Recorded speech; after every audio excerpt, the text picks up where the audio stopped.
Fam, welcome to the channel. This channel is called The Layman and is essentially a brain dump channel because I think too much and therefore, I talk too much. I have a worldview that I want to challenge and I want to challenge it out loud. I'm a very religious man. Shout out to Nacho Libre. I am. I need to stop reaching for that particular joke. Guys, we're looking at Sam Harris and Alex O'Connor, two of my favorite atheists. And yes, I do consider Sam Harris to be deeply wise, even though a lot of people, criticize him over the blunder of the moral landscape, or what some people call a blunder. His attempt, valiant as it may have been, to to give science normativity, to say, look, there is a normative or prescriptive element to the scientific endeavor.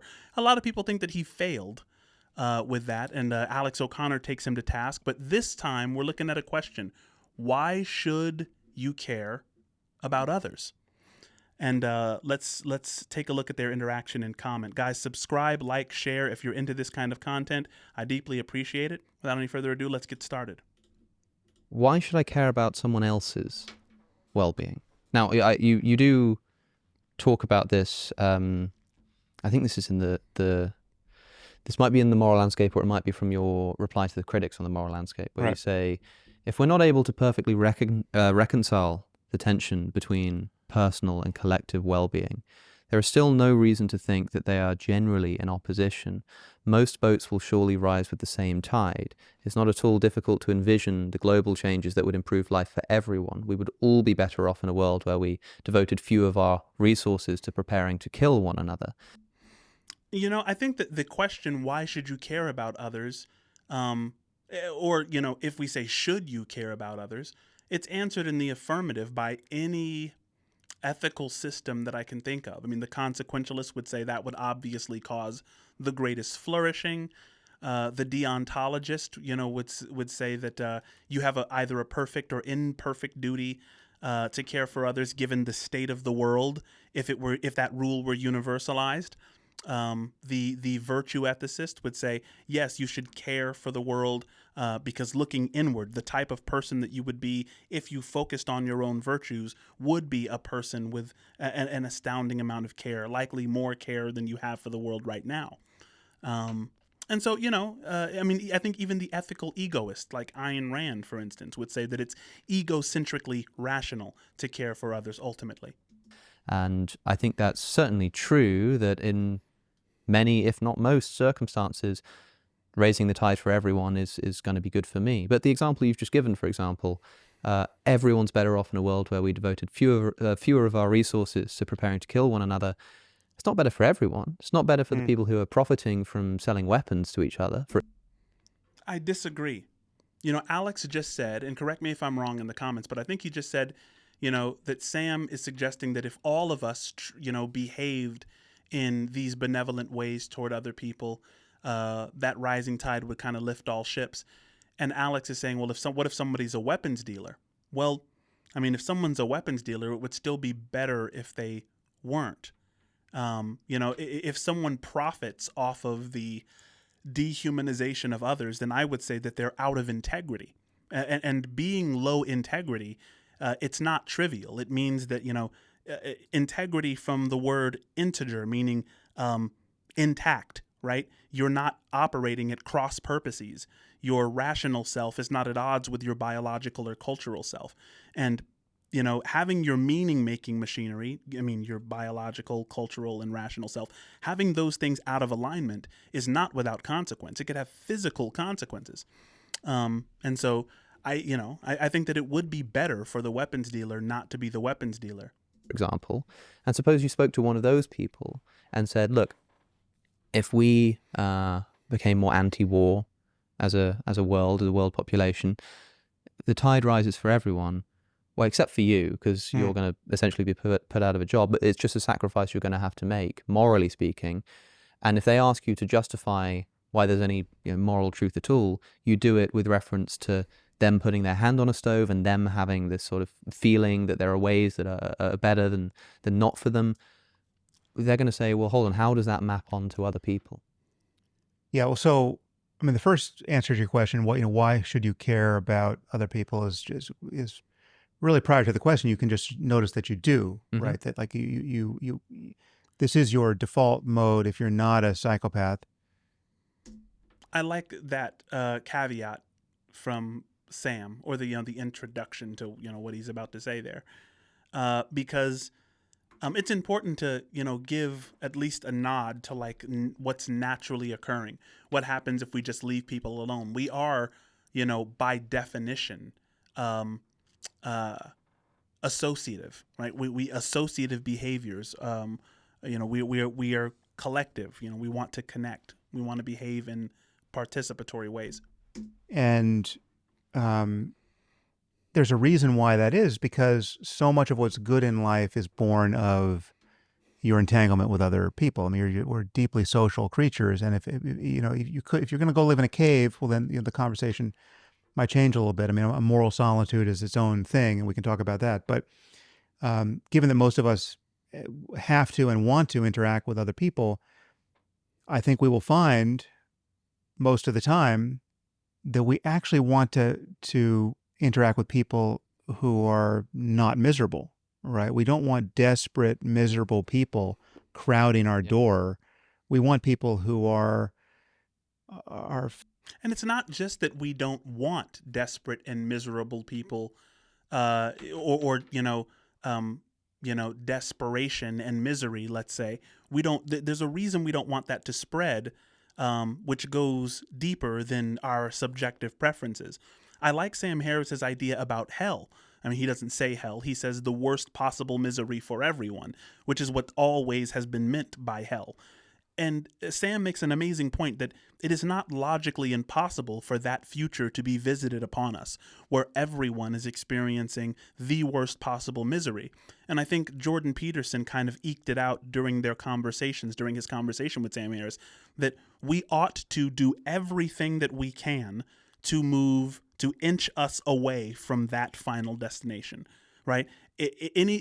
Everything, you should sacrifice any and everything in life toward avoiding that, because if anything is bad, that's bad, right?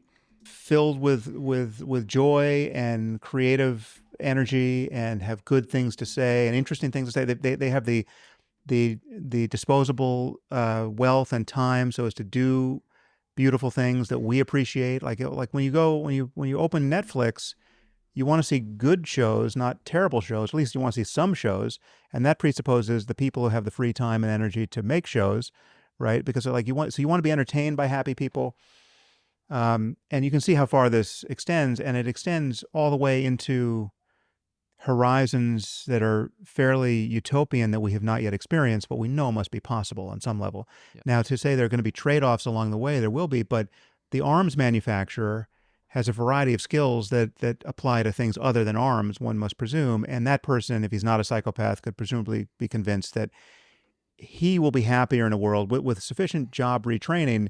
He's going to be happier in a world where he doesn't have to make bullets.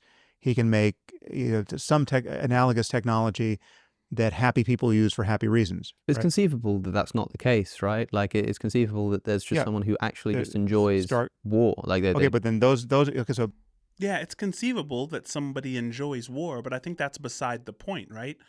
I think that Sam makes a rational argument that the worst possible misery for everyone ought to be avoided. And let me know if the is ought transfer isn't sufficiently dodged by that methodology. Let me know. But again, that's the Christian fundamentalist at the physics conference who we're not inclined to take seriously. But he's not wrong about his own preferences there, is he? No, he just might have brain damage, and if we had a completed science of the mind, we could help him, right? Like we would, if we could just wave a magic wand and change the preferences are wrong. Yeah. So if you were able to sort in of the same way that if your preferences are wrong if the thing that you prefer is oriented in the direction of that which is unpreferable. Now, I know that what I just said sounded like a gibberation, but let me unpack the profundity which may be hiding in it. And it may not be. But, I smoke some Zaza. I do. I'm not going to lie. I smoke the weed. But it is an irrational move, right, Because the worst possible misery for everyone, included in that world, is a version of yourself which would prefer not to be there. Because if you prefer to be there, it's not the worst possible misery. So in order to be the worst possible misery, it has to include any group of people who could have preferences, have a preference not to be there. That's included in what's meant by the worst possible misery. So that's somewhere you don't want to be by definition. Therefore, if you make a decision today which is headed in that direction, it seems to be, by definition, a irrational move, right? Let me know if I'm wrong. Let me know what I've missed, if I have missed anything. If we give him a list of equations and he gets all of them wrong, right? 2 + 2 makes 18. But how can someone be wrong about their own preferences? Well, no, he's wrong about what is good. And that's an answer to that question. What I just said answers the question, how can you be wrong about preferences? If you have a preference which leads to an end which you are banned from preferring, then it is an irrational preference. He's wrong about the space in which he can navigate. He's wrong about, he doesn't know what he's missing. He doesn't know how good he would feel if he could feel better. Can we just stipulate for a moment that it were the case that because of whatever the circumstances that made it the case, this person's brain chemistry is just such that this is the best line of work for them. That any other line of work you could put them in, including all the available scientific resources to adapting their brain chemistry. He has bad brain chemistry, yes. Absolutely anything you can do would make his, experience of well-being worse. Right. No, I think that Alex is kind of missing the point here. I think that what Sam is saying is we should avoid the worst possible misery for everyone. So even if in the immediate future, your actions lead to some, pleasure, some immediate pleasure, it would still be irrational and therefore normatively, reprehensible to make that choice. And he could be a paperclip maximizer. I mean, he could just be a rogue AI that we is not aligned with the interests of the rest of us. Sure, and that's right. Okay, so you imagine him as someone a bit like that, right? Yeah. And we just have to rule out for a moment that we have any technology that can change his desires. He just loves his job. Anything that you do to him will reduce his well-being. You come along to him and say, listen, we are trying to remove war from this world. You're standing in the way because you're an arms manufacturer. Yeah. We need you to stop. I don't see, and again... Yeah, well, then we would pass a law against arms manufacture. If that was...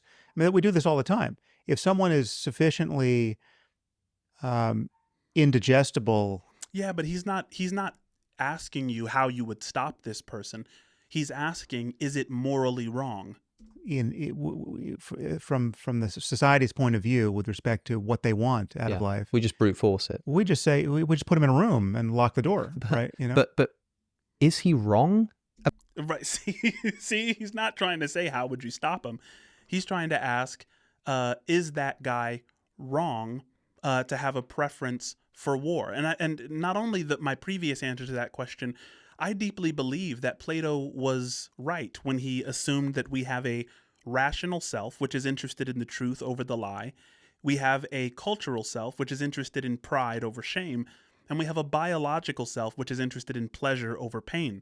And I think that someone who is addicted to spreading war is not a person of integrity, meaning all three of those meaning-making machinery parts are not properly oriented. You are in a state of self-deception, right? If you're in a state where you want the world to burn, that's a state of self-deception because you're burning yourself. You're making it impossible to carry on the thing which you appreciate. Say we just put him in a room and lock the door, right?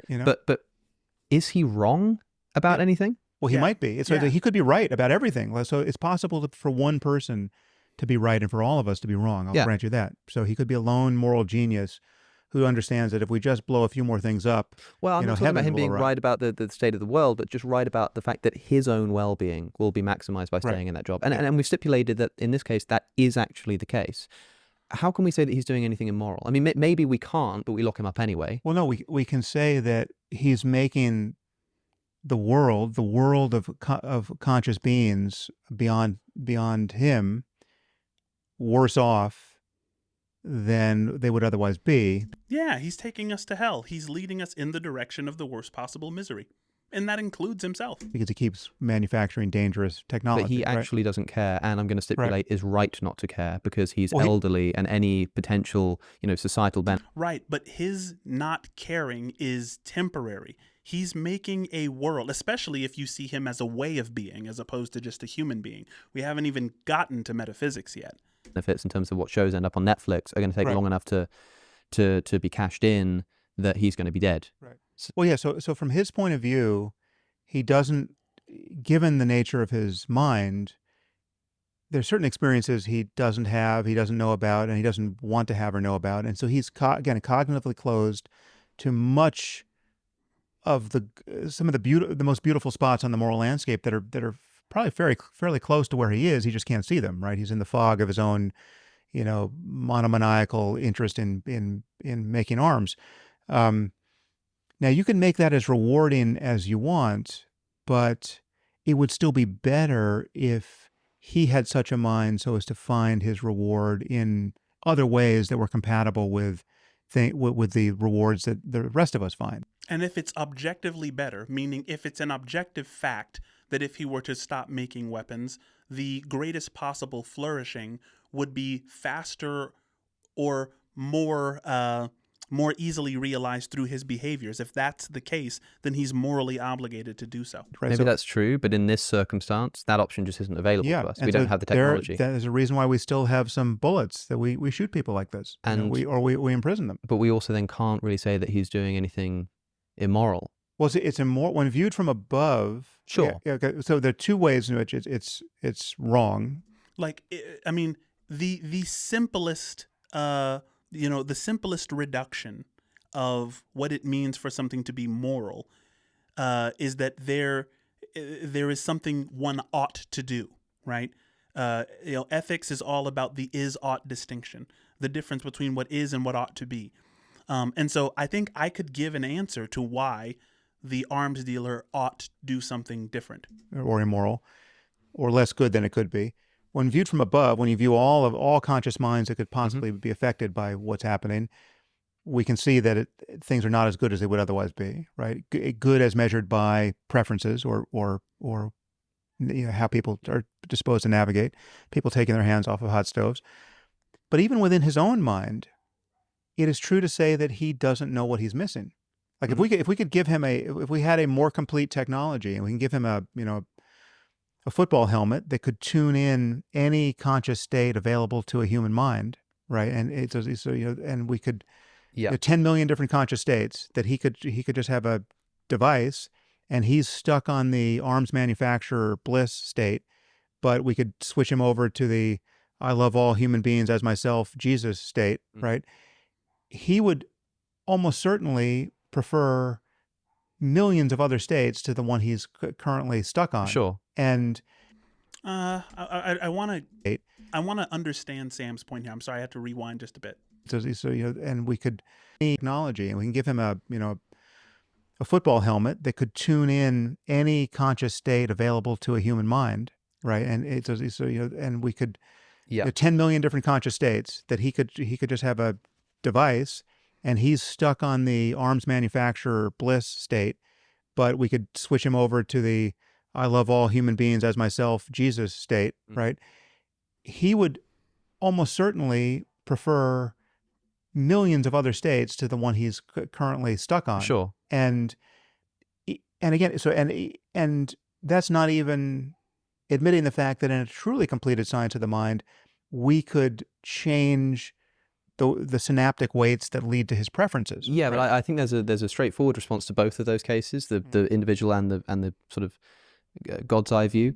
The first, to take them in reverse, like, this guy who's an arms dealer, if we could take this helmet and put it on his head, then he'd realize that there are possible situations that are better for him conceivably, but that doesn't change in the real world this being the right thing for him to do. I don't see how it doesn't. The same way that if somebody has terminal cancer, Right, by and they virtue of his decide to preference. they Right. decide to to euthanize themselves because they don't want to sort of suffer with cancer, I could say, but if we somehow developed a cure for cancer, then them euthanizing themselves would be the worst thing they could possibly do. That would be ridiculous.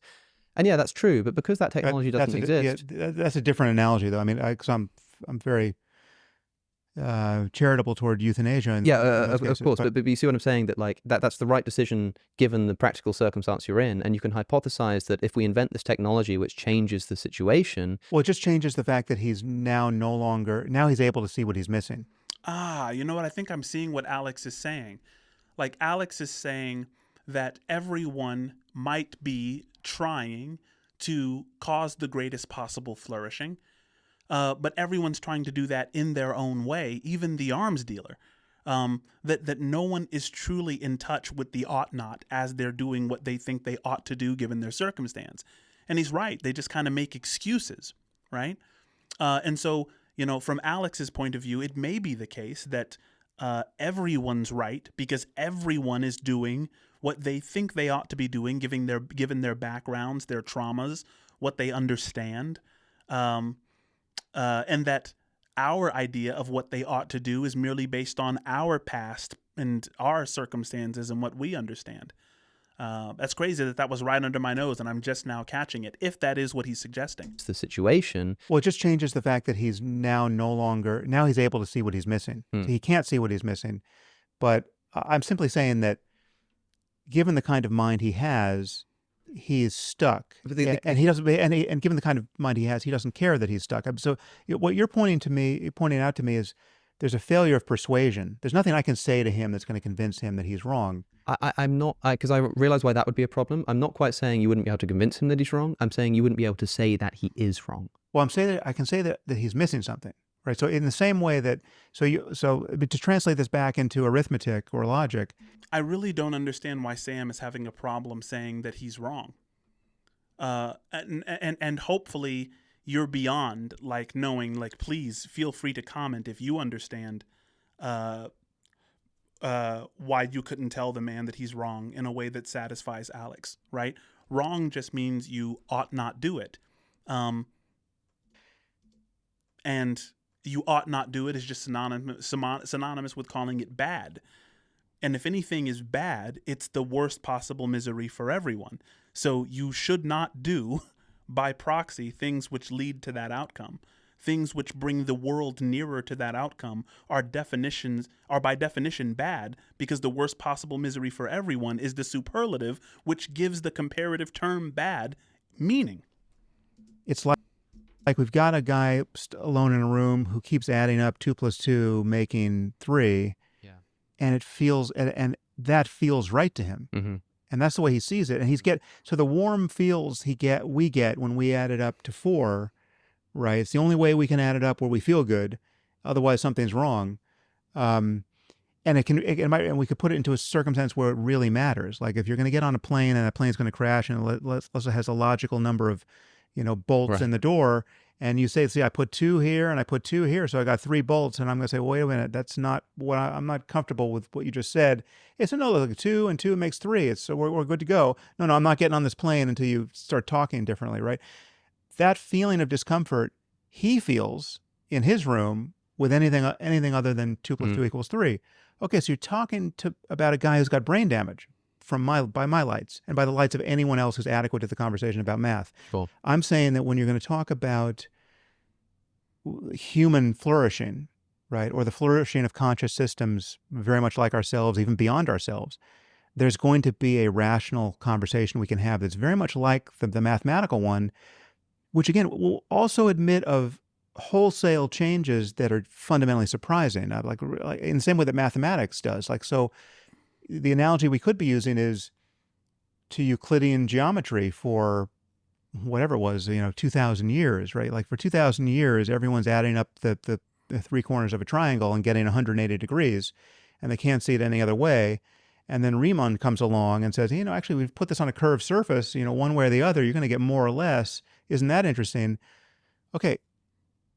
That might have been I actually don't know so much about the details of how long that was controversial for. It seems like it should have only been controversial for about 5 minutes, but let's say it was 5 years, right?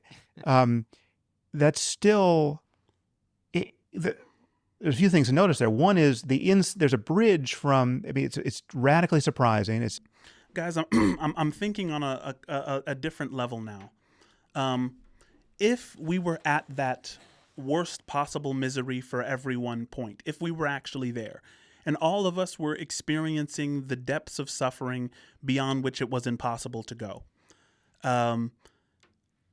it's immediately rational to think that you would give up anything to get out of that position. There's nothing that you wouldn't give up to end that experience. Therefore, there shouldn't be anything you wouldn't give up today in order to distance yourself from that end. I know that that's not formal, but let me know if that makes sense to you. It subverts at least the seeming character of the conversation that's been, the status quo for 2,000 years. It admits of the fact that there could be some lone cantankerous genius in a room who decides things are different, feels things are different, and then comes out and says, "Here, look how they're different," and we're all bowled over, even about fundamental things. I admit that's even true in the moral sphere. Again, if someone discovers that if you can only stay on that stove for 30 seconds, it's all good, that's an insight, that's a breakthrough, and let's all do that now. But absent that, the normal conversation we have about these things, where you know the difference between a lunatic and a good faith challenge to what's happening, where you know how to organize a conference where it's not just a free for all where no one can complete a sentence because it's just an epistemological wasteland. We can, in that ordinary mode where we talk about right and wrong, good and evil, it's very easy to say, this guy just doesn't get it. He doesn't understand that he'd be happier if most people were not writhing in misery.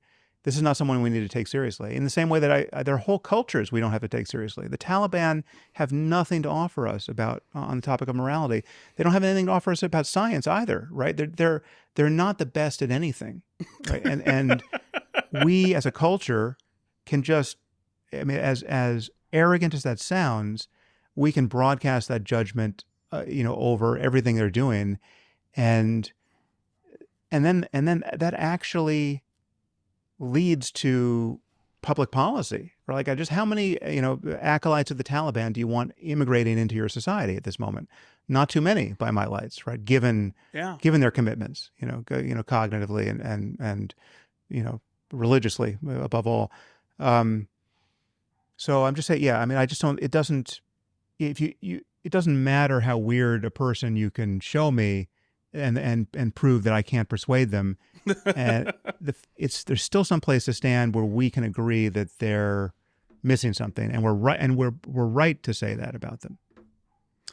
Family, that was phenomenal. I think Sam Harris and Alex O'Connor both have YouTube channels. Please go and follow them. Also follow this YouTube channel. If you've enjoyed my ramblings and my thinking out loud, I appreciate you being here with me. Like, share, subscribe, comment. I appreciate you, family. See you next time.